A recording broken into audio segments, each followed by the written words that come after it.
Losing $65 million was literally the best thing that ever happened to me. Wow. When the room is quiet and there's no sound and you're not working on anything, all you do is reflect on the bad stuff.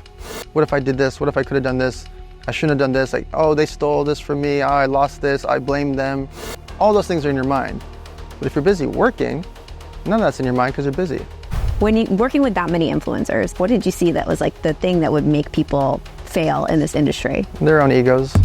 People post for themselves instead of posting for their followers. So the reason I can take things in one take is perfect is not relatable. If I make a perfect video with closed captioning and fireworks and flames and like the walkthrough video is perfect, that'll feel like a commercial. You have to remove that from your mind that you need everything to be perfect. Perfect is not relatable. What's the thing that the failures have in common? Every time that a company fails, it's always the founder. Dan Fleyshman, do you ever get imposter syndrome? The imposter syndrome doesn't exist for me because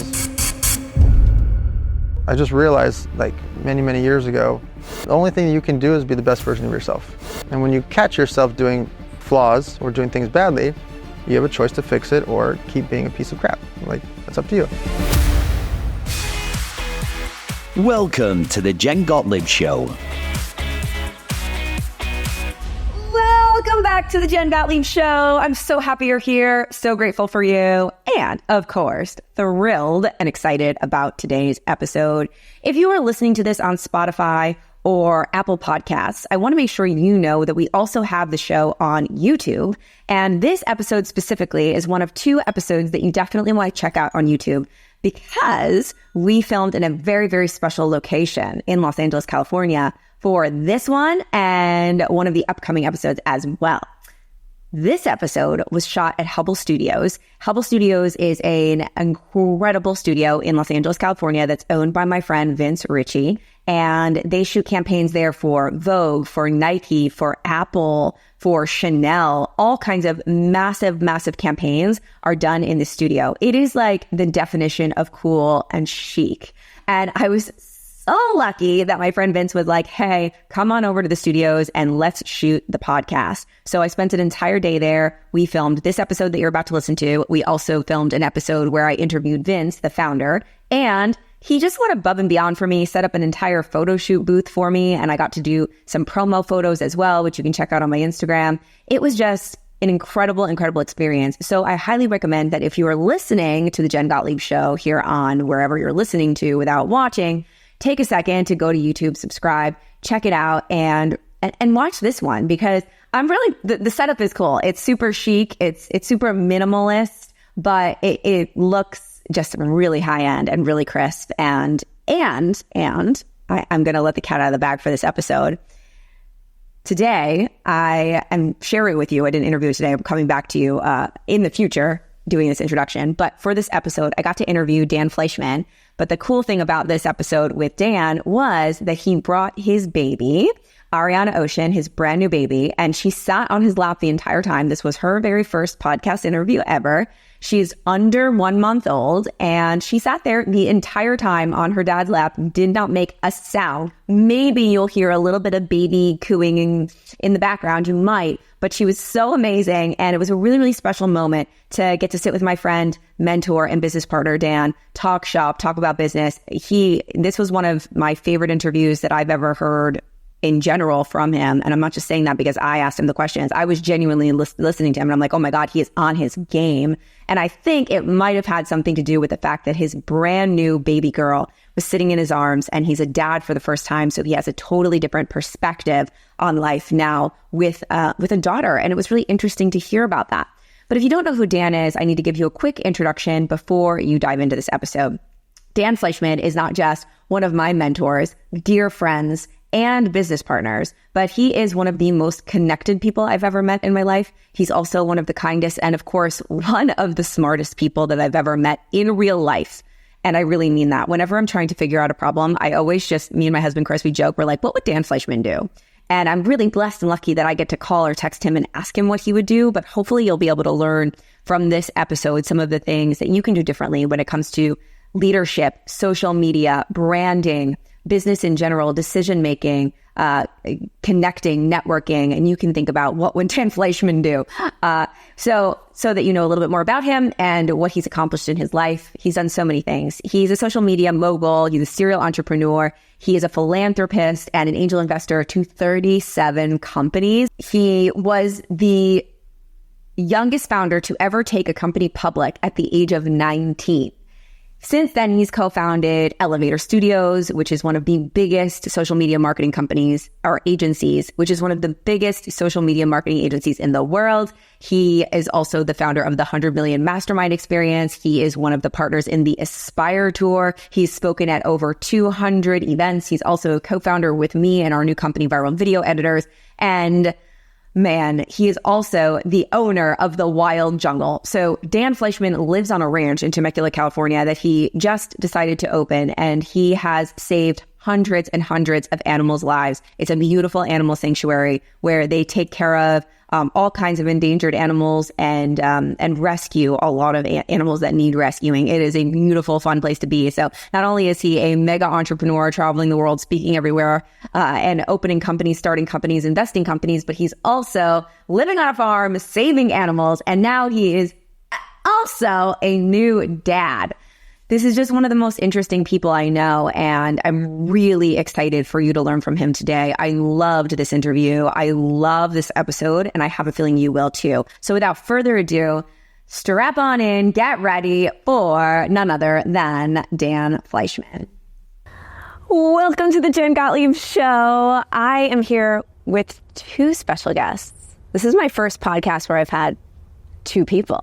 And this is a really, really, really special podcast because it is Ariana Ocean's very first podcast interview. I'm honored. And of course, we have her dad here, Dan Fleyshman. Look how excited she is. She's so excited. Got her best little watermelon outfit on. For the end of summer, she's perfect. She got all dressed up for you. She drove 2 hours to be here.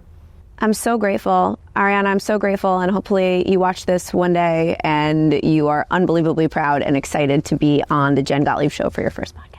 And since I'm a protective dad, I'm going to be really blunt today. Oh, I love it. So you can ask me anything today. Anything. I give Dan anything. Ready. All right. So those of you that I just want to give a little bit of a background before we dive in. So if you don't know Dan, Dan is one of my mentors and dear friends and business partners.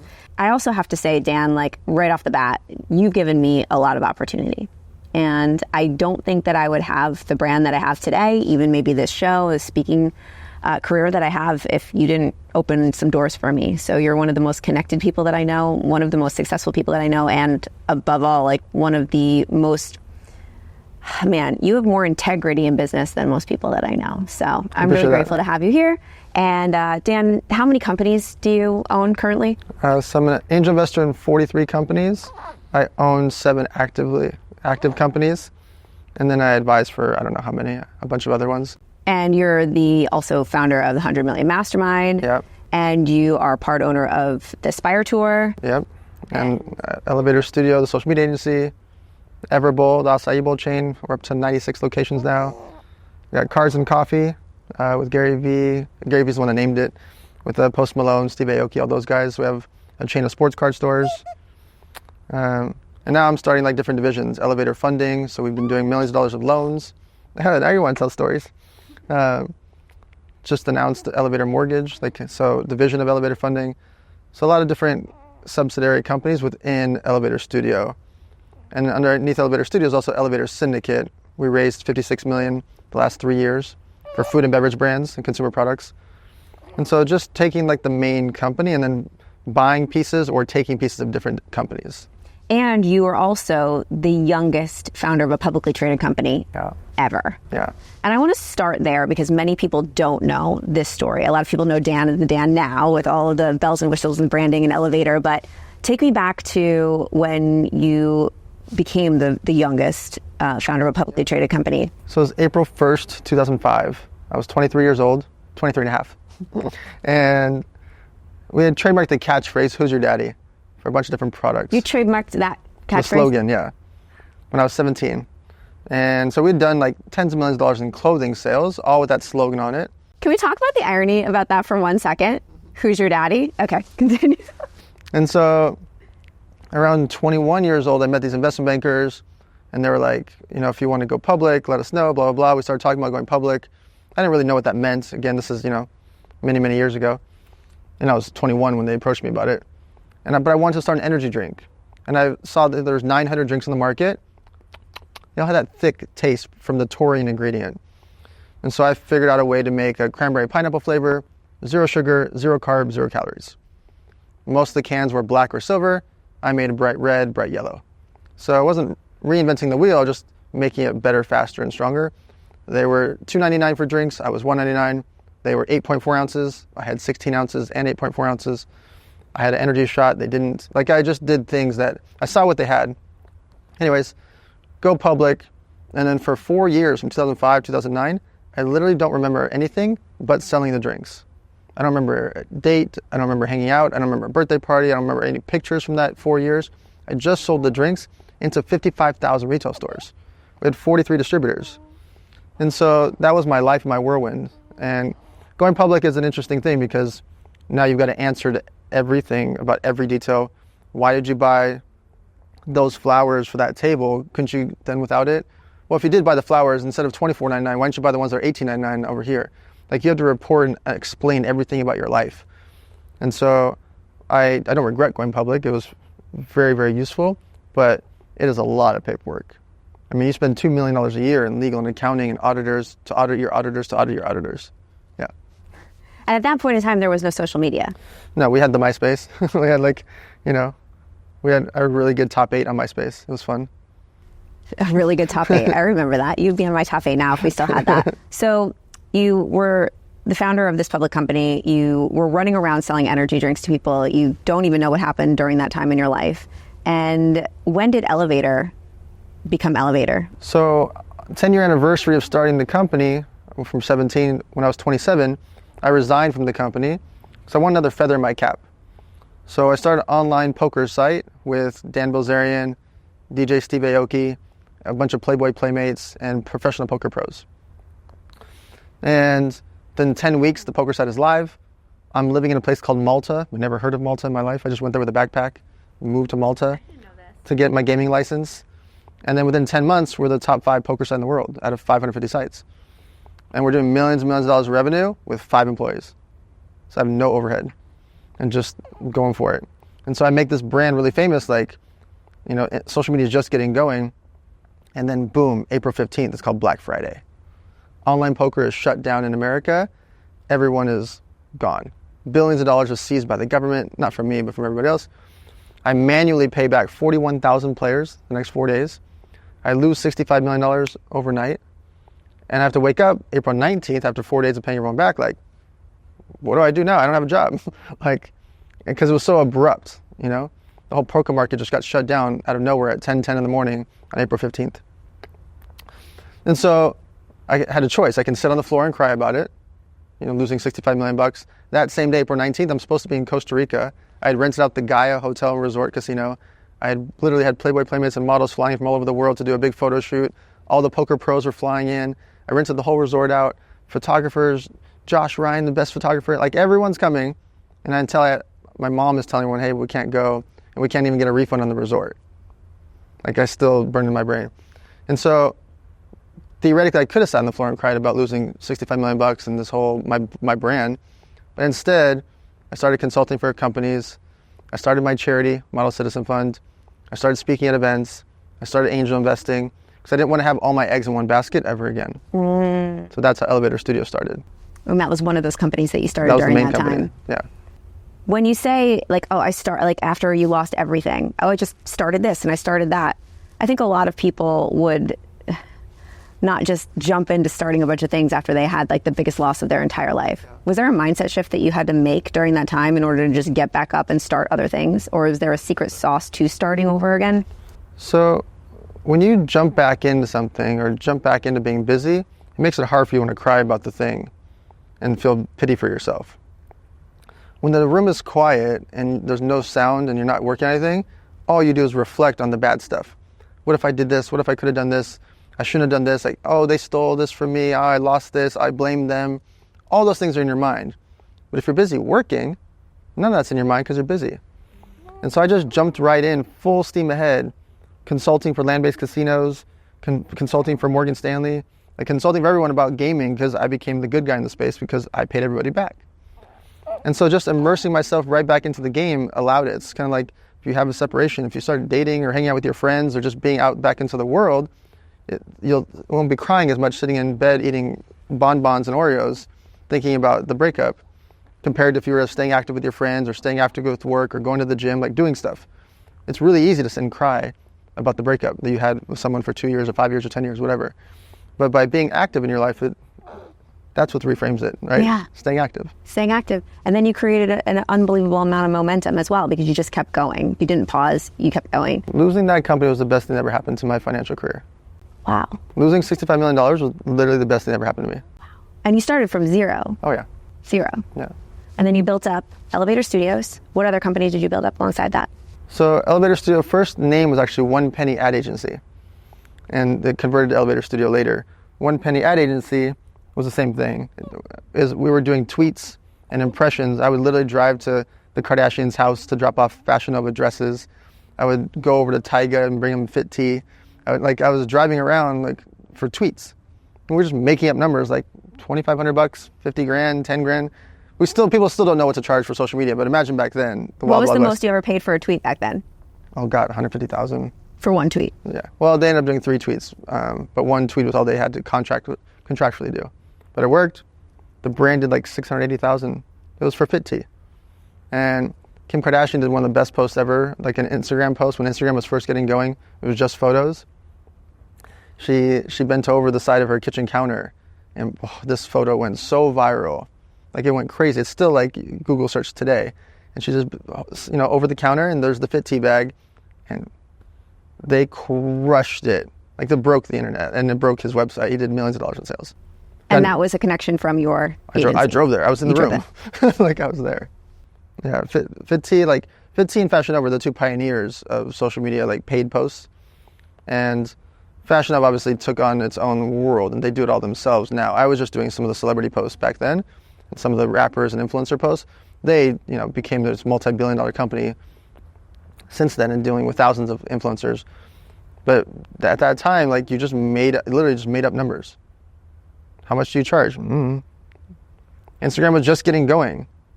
It's amazing to hear that you were part of this when it just started, because I think everybody's trying to now jump onto this thing and they wish that they got into it when it was just getting started. So you build Elevator Studios and you spend, I think you were spending like $60 million a year on influencers. Yeah, is that correct? Yeah, we W9 3,500 influencers, from celebrities and athletes to micro-influencers with 10,000 followers. When you working with that many influencers, and I want to pivot a little bit to now people that are watching this that want to create a personal brand or maybe want to work with influencers or want to become an influencer themselves. What did you see was the biggest mistake that you saw some of these companies or influencers or these brand deals make? What did you see that was the thing that would make people fail in this industry? Their own egos. People post for themselves instead of posting for their followers. Brands post for themselves to pat themselves on the back and say how cool they are, instead of making about their customers. And it still happens today. It happens all the time, because ego is the killer of all. And so the way people frame their content is what hurts so many people, personal brands and corporate brands. I'll give you an example. Let's say, hi. Hey, baby girl. Let's say I'm posting in front, and I'm a personal brand, I'm posting in front of a Lamborghini. Mm-hmm. Okay. If I post in front of a Lamborghini and I point at it, and I'm looking at the camera, I'm going to get a lot of hate on that post, right? If I look like a jerk and I'm just standing in front of this fancy Lamborghini, and it's just like a look at me post, people are going to rip me to shreds. They're going to cry like her, right? Mm-hmm. Seeing a post like that.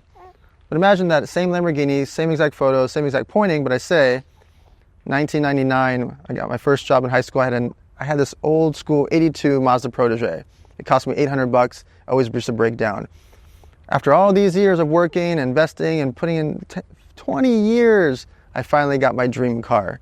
Let me show you how I did it. What are those comments going to look like? Clapping emojis. Oh my God, you're amazing. Teach me. This is so cool. 84 of them are going to repost it on their stories and share it with their friends. They're going to tag their friends below. No one's going to do that on the jerk post. So that's how you frame it. And too often brands and personal brands frame it for their own egos instead of making it about their followers. Mm-hmm. The clout.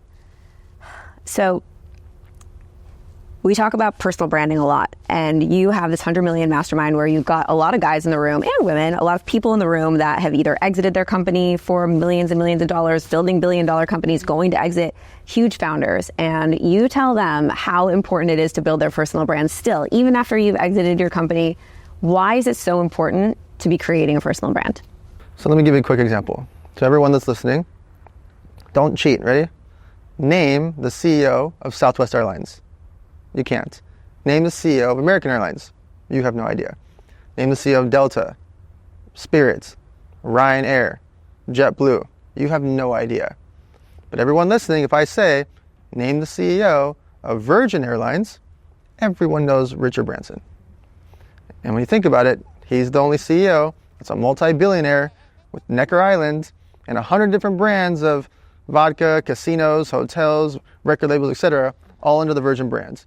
Because of him, Richard Branson. That's why I need a personal brand. Mm. And you have this term that I absolutely love, and I teach it, and I quote you every single time, building in public. You don't ever that often sit around and have content creation days. You just do your life. Explain this building in public. So building in public is showing people the real things about it. So, and it doesn't have to be just building a company. It could be building your career, building your brand. So let's say Jen wants to be a real estate agent, and Jen's going to flip her first house and be a real estate agent at the same time. Jen buys a house for $400,000, and she goes, hey guys, look, I just bought my house for $400,000. I'm going to put $60,000 I've been saving up for a year and a half for this moment. I'm super excited. It's my first fix and flip. What color should I paint the place? Next post, she picks the gray paint because everyone voted for gray. She starts painting it. Hey guys, I actually ordered 4 palm trees. Do you think I should put them here, here, and here? Or should I just put here, here, here, here along the side? Comment below. Palm trees arrive. Guess what, guys? Palm trees are here. Blah, blah, blah, blah, blah. Hey, I'm going to put a security system. I'm going to put a ring security. Should I put the cameras facing this way or this way or this way? What do you guys think? Or should I just overdo it and get this many?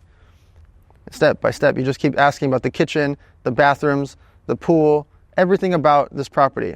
And guess what? A month goes by, you've fixed this whole place, and it's time to flip it. When you post, guess what, guys? I'm now going to have an open listing this Sunday at 12 o'clock.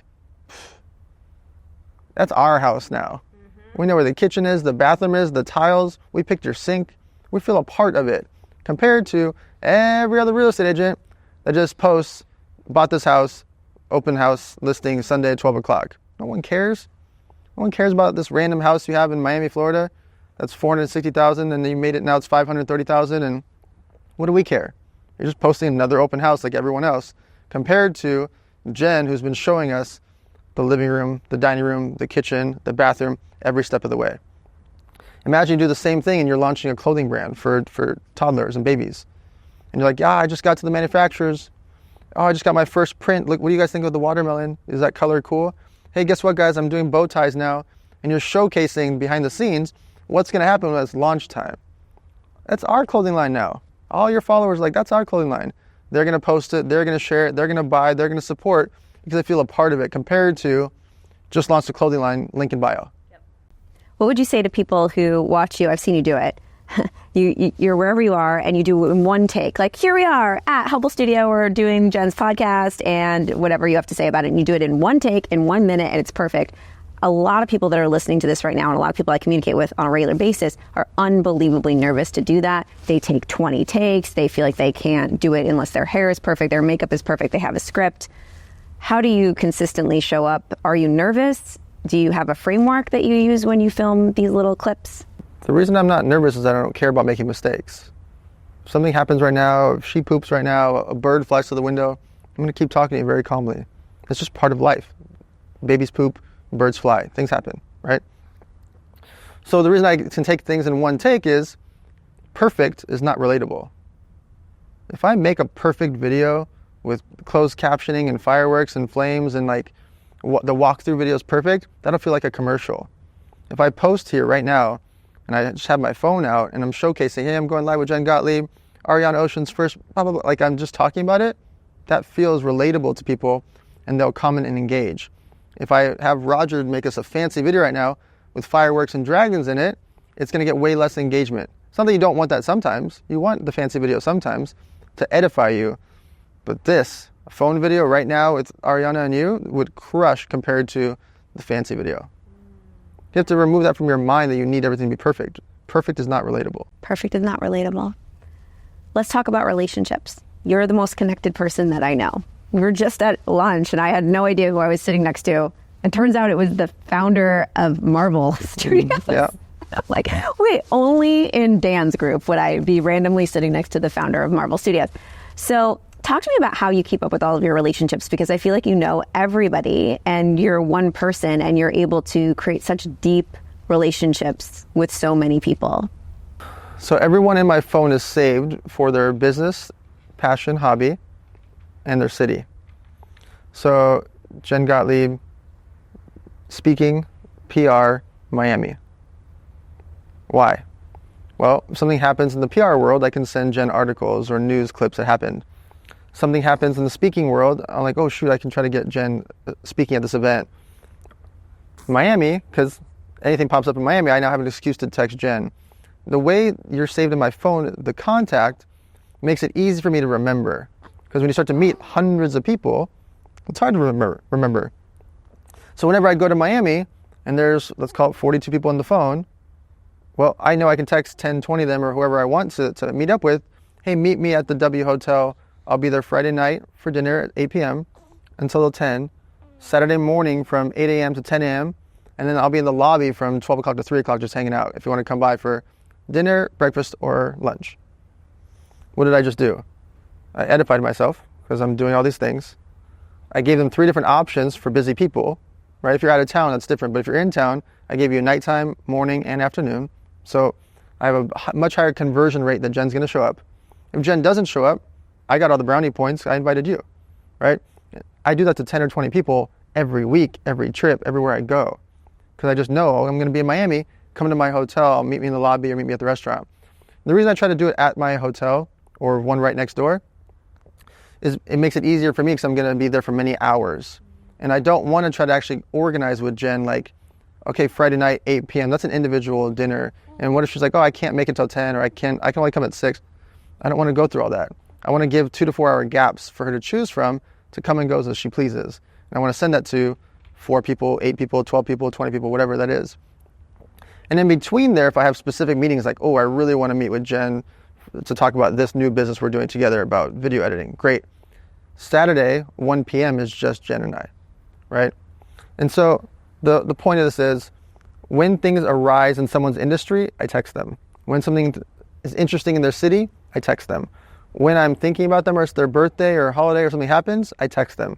I see they just had someone that they lost in their family or a friend of theirs or they just had a baby, I text them. And I'm interacting with people in between the ask. The ask might never ever happen, but the ask could be, hey, I'm throwing my event, will you speak?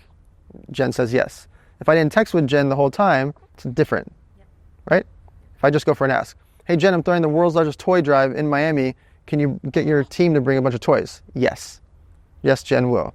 If I waited 10 months from when I met Jen at a party for 5 seconds, I'm just another name in her phone. And so I just build relationships by communicating with people about things they care about. You're listening to The Jen Gottlieb Show. I want to ask you something that you said I could ask you anything. Anything. So a lot of people want to be friends with Dan. A lot of people want to communicate with you, want to do businesses with you, want to pitch you things. I'm sure you get pitched all the time. What is the wrong way to do it? I'm sure you hear from people doing it the wrong way every single day. All the time. Yeah. What's the wrong way? Not having things ready. What if I say yes? Like, what if I say yes and you don't have a bank account? What if I say yes and you don't have the legal paperwork? What if I say yes and you don't have a corporation or a website? Like, what if I say yes? And so I tell people they need to set up shop. And too often people pitch me ideas just about the money part. I don't care about the money part.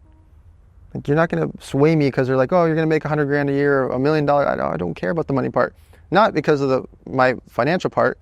That's not my driving force. You are not going to sway me to make more money. I can just make money with my own businesses. So if you're telling me, oh, we'll make $500,000 a year, that's not a driving force to me at all. Not because the money's not useful or compelling. I just have my own stuff. So why do I need another business to do with you when I have 7 of my own companies. Hey, we're going to raise $500,000 a year for charity. I'm going to do X, Y, Z. I've already got us into these retailers. Oh, now I'm interested, right? Because you hit buttons in my mind about charity. You already have these people involved. Like, that makes it more compelling because you're not just like, hey, Dan, start this company with me. I was at a meeting literally this morning with Stone Cold Billionaire, owns some of the most household name companies on the planet. He had his son with us because his son's been pitching me for a month and he can't close me because they're not ready for me. And the billionaire is like, well, I'm putting up all the money. How much do I need to give to you? Blah, blah, blah. I'm like, you guys don't understand. You're not ready for me. And the cash part and the equity part is not that compelling. I like what you're doing. When it's ready for me, then I'll help you. And so I guess the main thing is people pitching me when they're not ready is the turnoff. They're doing it because they see the opportunity, like whether it's an idea, they're kind of ready, they're totally ready, they don't know wherever they're in their journey. They just see me at the restaurant or bar or an event and they have to go into like pitch mode. I'm not opposed to it, I'm not against it. I'm a salesperson. Like I like the idea of sales in action. However, what if I say yes? I love that. You've been part of lots of companies. Some have succeeded immensely, like huge, massive, and some have failed. And you've seen lots of entrepreneurs come and go. For sure. What's the thing that the failures have in common? The founders, always. The founders have to be ride or die. The founders have to care. The founders are not in it, or they have side things, or like they're not in it, it will not work, no matter how good the product is. And the founders, their egos would also mess things up.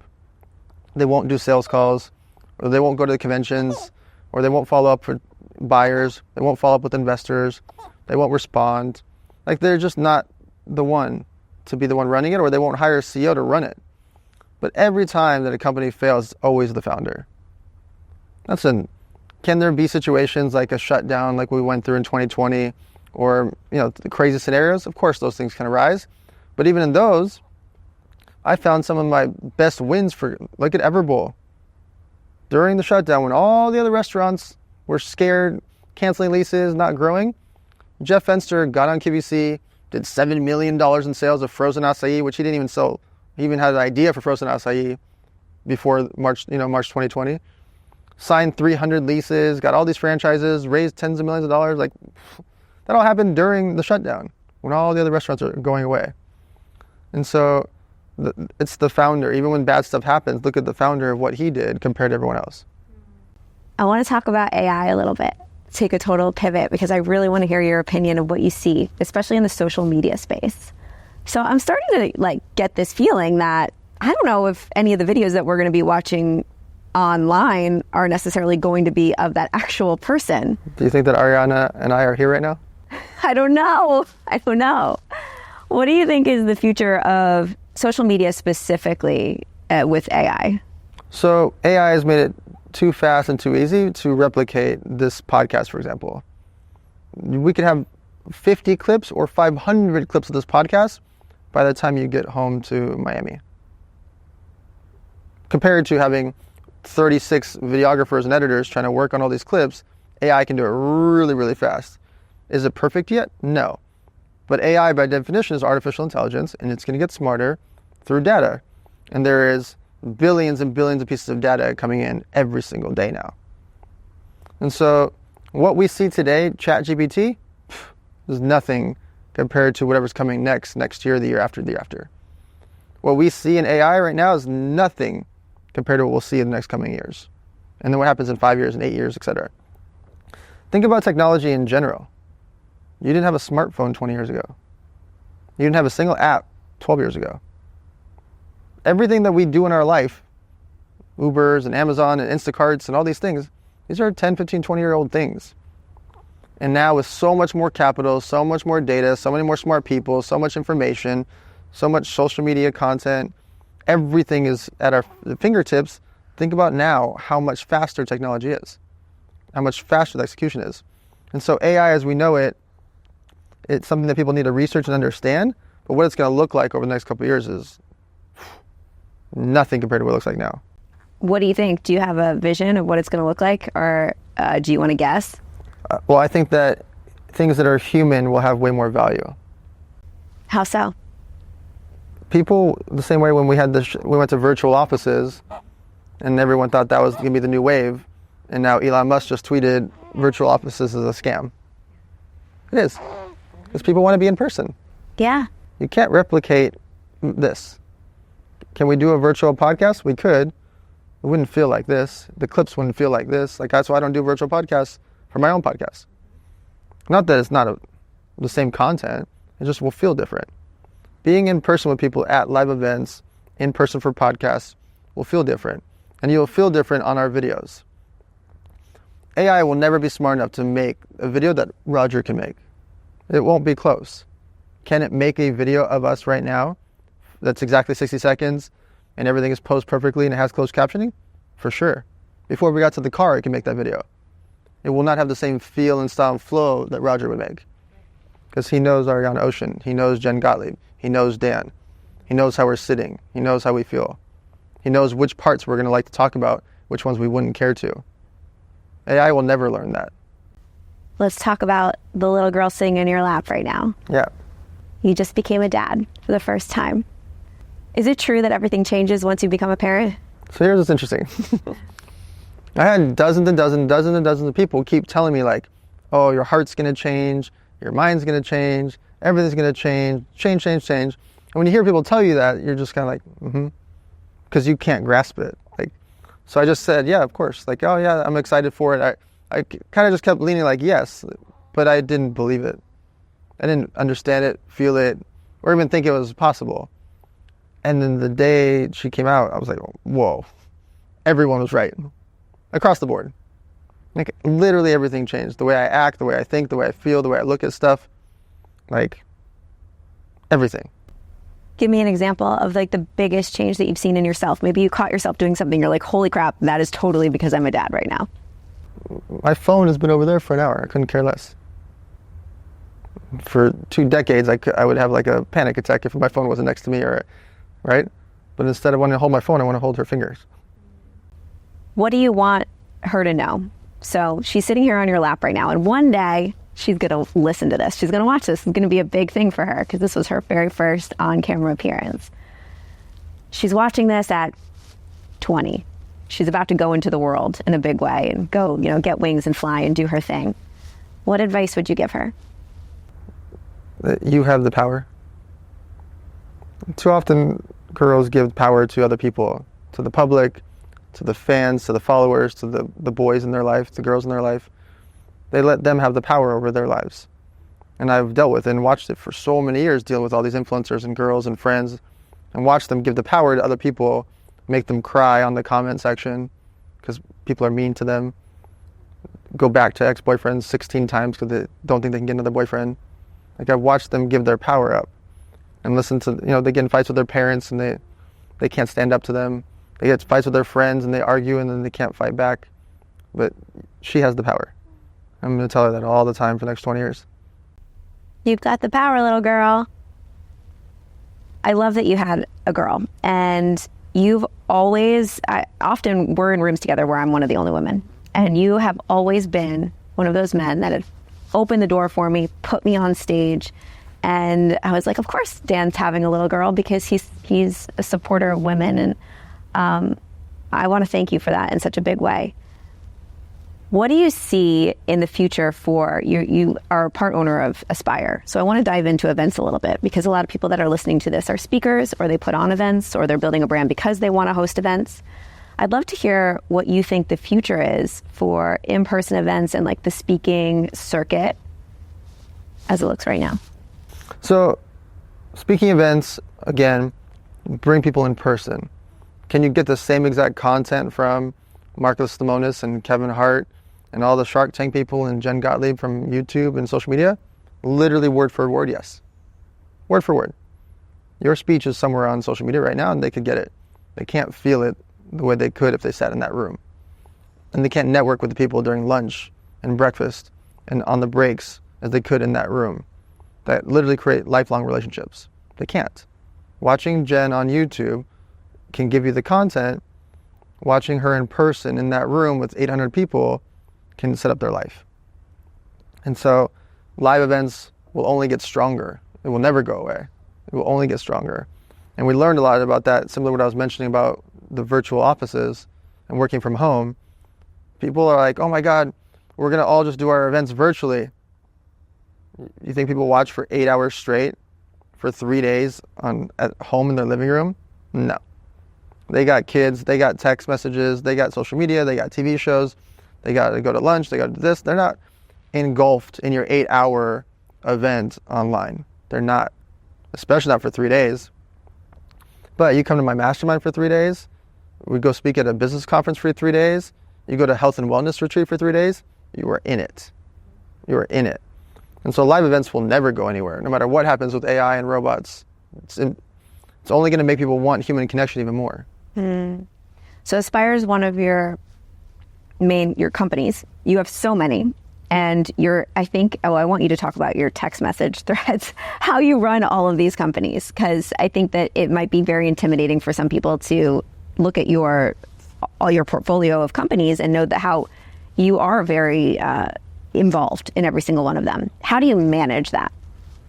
So each one is its own group chat from the company itself, and then each subsequent event, and could also be a team. So for Aspire Tour, Andrew Cordo, Eddie Wilson, they started it, right?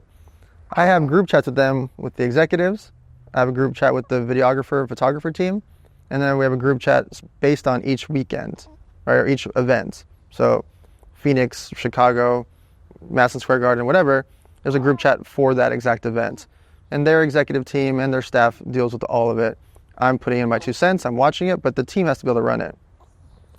When we have the masterminds, 100 Million Mastermind has its own main group chat with my team that runs it. But then the weekend in LA, the weekend in Miami, etc., that's its own group chat named 100 Million Mastermind Miami, right? And so my life is run from group chats because it makes it easier for everyone involved. I know there's a 99% open rate compared to, ClickUp and Asana and all the behind the scenes, that you still use those, but the staff uses that, the executives use that, I don't use that. It leaves room for too many, I didn't see it, I'll get to it on Friday. You don't get to group chats on Friday, you get to group chat right now. Mm-hmm. And so, I have 800 texts that I do per day, which I did the math, is scary because that's 300,000 per year. But it makes my life efficient, whether it's sports cards, acai bowls, live events, social media agency, podcasts, whatever. Money Mondays has a group chat. My charity has a group chat. Everything has a group chat. I love it. You live on a farm or a ranch, wild jungle. This is recent. How long have you lived there for now? Exactly 2 years. 2 years. It's amazing. I've been there. It's incredible. When I heard that you were going to go live on a ranch, I was like, he's not going to live there all the time. You genuinely live on this ranch all the time. Mm-hmm. And you have animals there that are almost extinct. I think you have a couple animals they're the only ones left, like your Zorse, right? Yeah, there's 17 of them in the country. And you partnered up with the real Tarzan. The real Tarzan. So can you talk a little bit about why you made this decision, how it came to be, and what goes on there, so everyone can know the surprising thing about you if they didn't know that you live on a ranch with all of these animals? Yeah. So you can look at the ranch. It's Wild Jungle, spelled W-Y-L-D. And Wild Jungle was, I liked animals, and I had this dream list for years of a ranch that had events and ATV courses and shooting and all these different, axe throwing and crossbows, and I just wanted this place with basketball and pickleball and batting cages and whatever. And so at first it started off as that, I'm going to build all these sports related things and all these things so that my friends could use for events. People could throw their own masterminds there. I built an event space, a barn, and then a wedding venue, etc. And then we set up for Operation Black Site, all the obstacle courses and shoot houses, etc. But then as I'm doing it, I convinced Tarzan to move there. And Tarzan gets 200 million views a month on social media. And so it went from my idea of having some animals to we have 209 animals and growing, and just built. Wild Jungle is not open to the public. We're making it as a brand so people can buy. We have kids water, a 0 sugar, 0 calorie water, flavored, and it's named after each of the zebra, the Zorse, the boss hog, and Habibi the camel. So we have these 4 flavors. Wild Jungle is now transcended to a brand. We have apparel, we have the flavored water for kids, we have a lot of fun things from it. And Operation Black Site became its own business. You know, we do $250,000 a month selling 6K weekends. You know, we have 40 people a month on average buying these $6,000 training bootcamp weekends. And so it has evolved into that Operation Black Site is its own business. Wild Jungle now has physical products. But ultimately, I just wanted a place that all my friends, family, etc. could go to and have these experiences. You know, feeding camels and zebras, having the ATV course, shooting, you know, going to the shooting range, etc. Ariana's going to grow up there at the ranch. That is so cool. Dan Fleyshman, do you ever get imposter syndrome? I have a full-fledged reality check of who I am, where I am, what my faults are, flaws are, all of it. And every single one of them I'm okay with. They're part of who I am. There's certain things I can fix, certain things I don't fix, certain things I know I can do better, certain things I know I'm really good at, certain things I want to be the number one at, some things I don't want anyone to know I'm working on. All of it just from perspective of like, so the imposter syndrome doesn't exist for me because I just am who I am. And I'm unemotional to how people perceive that. I don't argue with people about how they see me. My job is just to do what I do, and then they can make their own decisions, and they only know certain aspects of my life. Has it always been that way? Yeah. It really changed when my best friend passed. Like that opened up, like, I just don't care what you think. And then I had another friend pass away that was really young. And then I just became, once a lot of friends started passing away, or friends, family, under the age of 50, a lot of them under the age of 40, each time it became another chink at the armor of like, I just don't care. Like nothing, we have such a short time on this planet. Like, why am I going to argue with trolls on the internet? Why am I going to argue with people that text me like, did you hear what this person said about you? I don't care. No one's going to remember any of us in 200 years. Literally 200 years from now, no one will know any of our names. Maybe Elon Musk and Trump. Maybe. No matter what we do here. You can put your name on all the buildings you want, college endowments, and whatever, like, just another name on a building. And so, what do I care if Becky and John don't like that I posted about a camel, or they don't like that I do this event? Why don't you do it this way? Or why do you sell acai bowls with this? Why don't you do it? I don't care. I just don't. Not even a little bit. Not even one iota. And I just realized, like many, many years ago, the only thing you can do is be the best version of yourself. And when you catch yourself doing flaws or doing things badly, you have a choice to fix it or keep being a piece of crap. Like, that's up to you. And we watch in our society that most people just don't do stuff. And they won't fix stuff. And they let things fester and they have situations and problems. And so I am super, super, super, super active to fix things and do things and take action because I know how short my time is on this planet. And along the way, people are going to be upset. People are not going to like certain things. People are going to complain. They're going to lie. They're going to cheat. They're going to steal and everything in between. I just don't care. Get outside of your comfort zone and into your best life, one small step at a time. There's so many people right now, on the internet especially, doing things only because of what other people think of them. And I've seen some of them just be unbelievably terrified to show up online because they're afraid of what people will think. For sure. And there are really good people out there that are doing incredible things in the world and should be creating content. And they're terrified to be seen, terrified to put their face on camera. Do you have anything to say to those people that are like sitting there right now listening to this and they're like, I know I need to build my brand. Like, I'm sitting there listening to like Dan with his daughter on his lap talk about all of these things and how he really doesn't care and he's built all these companies and he has this full life. And I want to do that. And I want to show what I'm doing. And I want to get more eyeballs on my philanthropic ventures, or I want to get more eyeballs on whatever it is I'm doing in my business. But I just cannot pick up the camera and put my face on camera because I'm so terrified of people saying mean things or what they will think of me. Like, how do they get to the point where you are at right now, where you're like, I just don't care? One is you have the power to delete and block anyone that you want on social media. So if there's ever a troll, you just swipe, click block, and then delete, and Johnny444, disappears from the planet. It just literally explodes. You will never see Johnny 444 again. And no matter what you do, they're going to complain or talk crap. And when you go in realizing that, knowing that no matter what you do, literally nothing, you could donate $900 million like, Jeff Bezos. They'll be like, 900 million is nothing to him. Meanwhile, the other 1,000 billionaires donated zero, right? They'll just talk crap no matter what. And so once you realize those things, that's one important part, that you have the control of what's going on into your brain, that you can just delete and block. Next, your job is to showcase your world. And if you showcase your world, people will build an emotional attachment to you. If they build an emotional attachment to you, that'll build top of mind awareness. And so if you showcase when you're going to the gym and you're on your health journey and you're trying to lose 20 pounds, show us that. Compared to skipping to just the final before and after photo, show us the journey. I lost 2 pounds, I lost 3 pounds, I lost 7 pounds, I lost 10 pounds. Bring us a part of it. Things are hard and you just moved to a new city, show us. Hey guys, I just moved to a new city. Make us feel part of your world, and instead of showing us these perfect photos that are not relatable. And I think the biggest thing that I realize is when you showcase vulnerabilities, you have way less trolls. When you showcase that you're perfect, or you're so hot, you're so funny, you're so cool, you got this and that, you're going to have haters. I have way less haters because I'm showing the good, the bad, the ugly. I'm not doing anything perfect. I'm not trying to rub anything in anyone's face. I'm trying to showcase my world.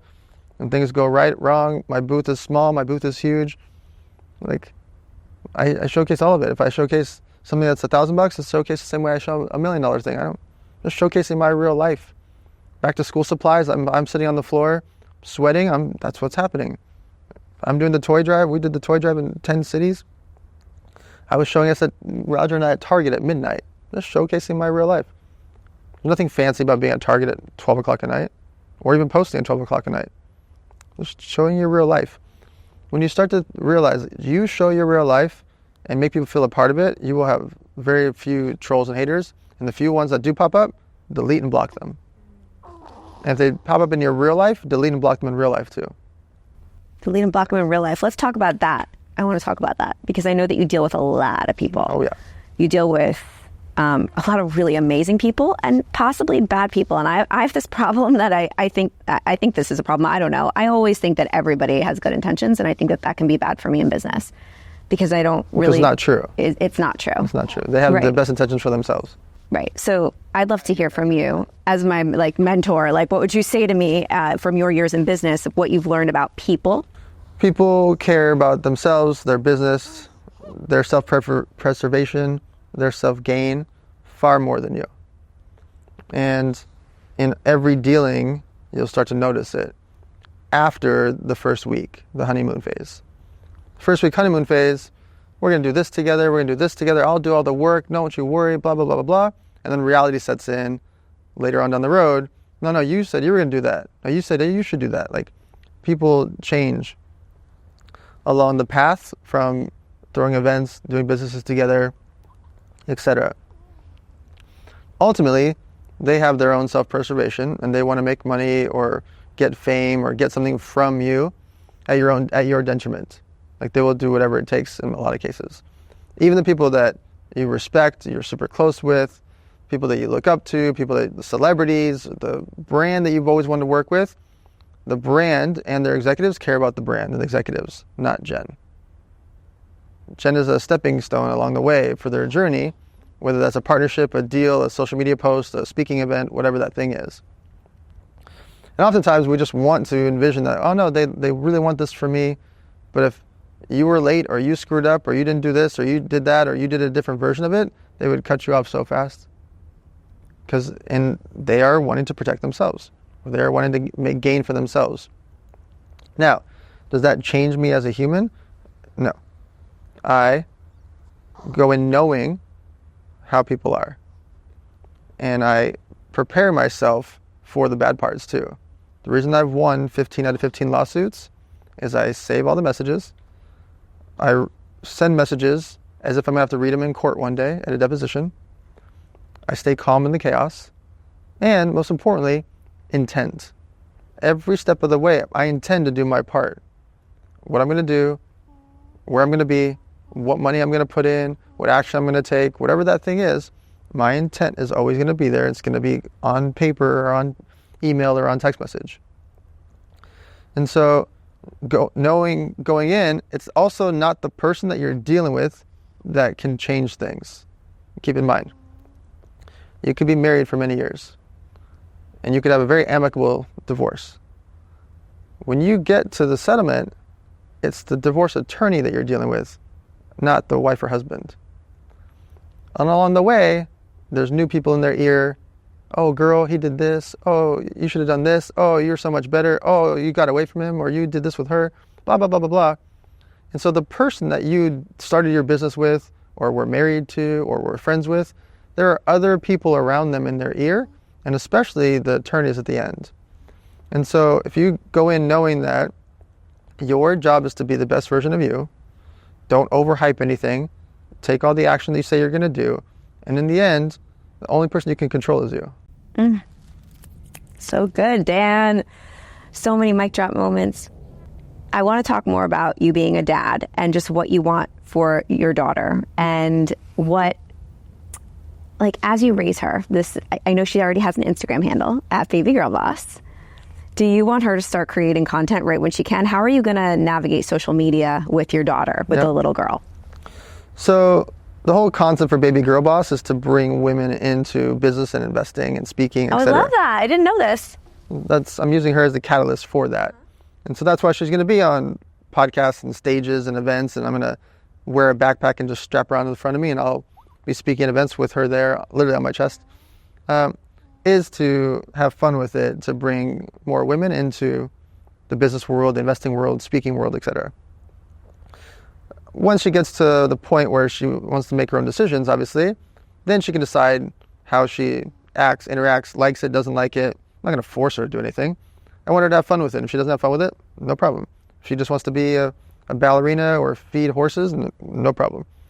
But ultimately, for me, it's a perfect gateway to do what everyone talks about and no one takes action on, which is bring women into speaking, business, and investing in boardrooms. And so I'm so proactively doing it all the time because everyone sends me the flyers of other people's events and it's 12 dudes, and then they put one on just to check a box. And I'm not one of those people either that's like, oh, you have to do this for equality. It's because there's a lot of badass women. I'm not doing it to check a box. And if there's some events that should just be 12 guys, and that's what the event is, and I have no emotion to that either. But sometimes it might be 12 women or 8 women, whatever. So it became this narrative of like, oh, you have to have it for checking a box. Or you have to have someone African-American to speak at the event to check a box. You have to have a woman to check a box. No, I don't. I want them there, right? I want Kevin Hart there, not because he's black. I want Jen Gottlieb there because she's an amazing speaker. And so my goal with the baby is to have fun with it, is to bring women into these things and make it fun, make it comfortable. Like right where we're sitting on September 29th will be an all women's elevator night. Literally right where we are right this second. I don't have to throw an all women's elevator night. I do it for fun. It's free to attend. I pay for it all. I just want to bring more women into speaking. And it's a great way to get everyone together and to have hundreds of girls here and have all these amazing speakers up on stage and showcase them. They don't need me. I'm just a conduit. I'm just showcasing. They can throw their own women's events. They can throw their own conferences. You do it all the time. You throw 500 person plus conferences all the time. And so I'm just the gateway drug to it because we went to events together. You came to masterminds. You watch all the details. You start throwing your own events and your events become better than my events. And I got to upgrade. And that's the game to me, is bringing people in, especially like yourself, that then go become bigger than me or go become, titans in their own space. You're always a cheerleader. You're always, and I want to really acknowledge you for that because there's not a lot of men out there. I'm just going to say I love men, and there are many that I could name here, but you're definitely one that stands out in my mind and that I'll always say is always been just a cheerleader of women. And so thank you, Dan. My pleasure. What's you run all these companies, you do all these things, you have a very, very, very full life, and you make all this content. Do you have a really one big mission that you could say that you want people to say decades later after you're gone, like Dan did this for the world? So I have one very clear mission, and it is to save the world. and it's really to save the world from itself. There's really 3 things that humans need to survive: food, water, shelter. Now, do we also need love and this and that? Yes, but physically and technically, it's 3 core things: food, water, shelter. The water part, Charity Water is doing an amazing job. I don't think I can do a better version of what they've done, so I would just support them.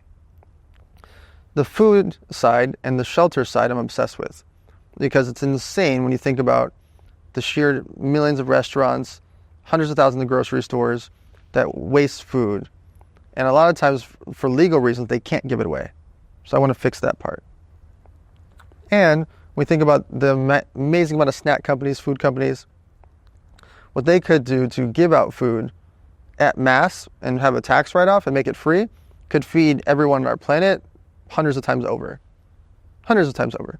We just think about the sheer math of like how much food these mainstream companies have, how much food, and not all of it's perfect. Like Kellogg's is not perfect for everyone to be eating, but people that would rather eat that, have cereal than die, right? Or than starve.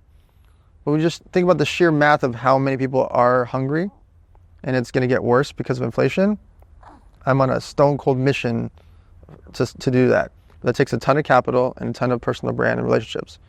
On the shelter side, I have a very clear way to fix homelessness, and especially with the way cost of building is getting better and better and better, but our governments are inefficient.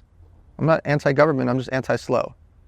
And when you hear like in Los Angeles, billions of dollars went to homelessness, but then it costs $700,000 per apartment to build, what are you talking about? That's the same apartment people can build for 30 to 80 grand, depending on whatever the features are. Let's say you went crazy and spent $100K each. $700,000, you can build a $1.5 million mansion at cost. And you're the government. And so I want to take things into my own hand to build buildings at like tiny houses, apartment buildings, stackable tiny houses, etc. Like that company, Boxable. Companies like that where you can stack houses together and literally build whole encampments so that homelessness can be solved. Because when you solve homelessness, you solve a lot of crimes, a lot of drugs, a lot of situations that happen. You can't even go to downtown LA right now. You can't even walk the streets of Hollywood. It's scary bad. It's very solvable, especially when there's billions of dollars being donated and billions of dollars being, as line items for Los Angeles alone. I don't need billions of dollars to fix it. And so my job has been, I've done my charity for 14 years. I've done the charity here with Vince Ritchie for Trina's kids for 10 years. We've thrown the world's largest toy drive multiple years. I want to showcase that I'm a good steward of capital for charity because I've never made $1 from it. I spend 6 figures a year or more to support it. And so I want to showcase to the world that I can efficiently do charity. I can efficiently help the homeless. I can very efficiently help cure food so that I can go to these billionaires and zillionaires and millionaires, whatever, to give me real capital to go execute on it. And they'll know I don't want $1 from it. They can see all the financials. I don't care about the money part for me. I literally don't want $1. I want to execute with it at scale. But to do that, I got to get rich. I got to get famous, and I got to showcase I can do it. And now I'm at that point where I've done it for 10 to 14 years per charity that people will believe in that. And I can go to Elon Musk and say, hey, give me $10 billion and I will literally cure homelessness. Give me $1 billion and I will fix it per city, for example. Let's do it. I'm doing it. Let's go. You're doing it. It's done. It's happening. Thank you for sharing that. Do you ever think about running for president? No. Okay. I just don't like politics because of the red tape and how slow it is. Yeah. I would love for a business person to be our president because our country is a business. There's a lot of negotiations and there's a lot of situations that we need to run it like a business because we are in massive, massive debt and we have fallen graces with a lot of countries.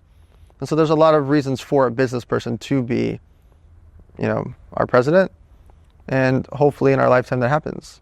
Whether that's a Mark Cuban type character. Not everyone agrees with their politics. I care about the efficiencies. I want someone that can run the operations of America. And so would I do it from that perspective? I would advise the president because the way the government spends money is ludicrous. Like absolutely ludicrous what they spend. And they prove it over and over and over, nothing happens. They prove that they would spend like $7,000 on like a bag of screws. And they had a military official show it and prove it. It's not like a conspiracy theory. It's like real, like 200 people in the room. And he's like, here's the line items, here's the payments, $7,000 for this bag of screws. And we've bought 600 of them, which is $4.2 million. And all you do is like, what are you talking about, right? And times that out by the things that we don't know, right? And so I do think about it a lot. The efficiencies of politics, I just would never do politics. Okay. Well, I hope you advise I would like to advise the people that are running our country. I'm so grateful for you, Dan. I want to just acknowledge you again. Thank you for coming here. Thank you for bringing Ariana Ocean. Thank you for being the person that you are in my life to me. Someone that I look up to very much, a mentor, and the good that you're doing in this world. I want to make sure that everybody is just tapped in, following you. Where do you want people to go after this? Just at Dan Fleyshman. It's also important for you guys when you're listening, like your bio, your photo, all of it should be the same. Your screen name should be the same. And that way it's just easy to find you on every platform. Yeah. So easy to find Dan. Follow all the things he's doing. Come to all the events. Share this episode with somebody that you think would love it. And make sure you tag us when you share it. We'll reshare it for you. Thank you so much for joining the Jen Gottlieb Show. Thank you, Dan. Thank you, Ariana Ocean. Love you guys. Bye.